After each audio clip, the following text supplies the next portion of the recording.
Isaiah 41:10 says, "Do not fear, for I am with you. Do not anxiously look about you, for I am your God, and I will strengthen you. Surely I will help you. Surely I will uphold you with my righteous right hand."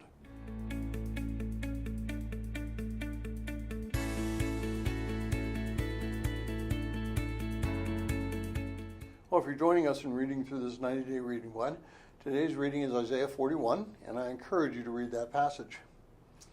There are times that life forces you to have trust in God. Now, this may be times of financial stress, family distress, or maybe even illness. But the only way that we can prepare for this is by trusting God to bring us through it. 10 years ago, this happened to me. While sitting in church on a Sunday morning, I became very dizzy. I was checked into the hospital with high blood pressure and a severe headache.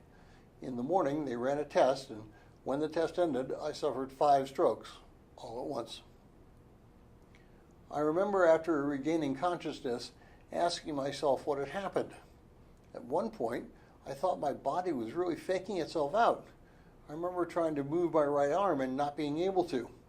When I spoke with people, I knew what I wanted to say, but I recognized by the expression on their faces that my speech was very slurred and possibly the words were all jumbled up.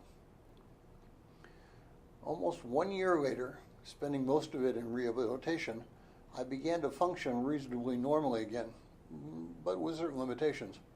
Now, 10 years later, I still have some limitations, but God has taken me and my family through all of this and given us things that we could have never had or accomplished before I had the strokes. It was certainly harder on my family than it was on me. That seems to be the case with most severe illnesses. The ones who don't go through the illness struggle harder than the ones who do go through it. Faith in Christ is what upheld me. The prayers of those around me gave me strength.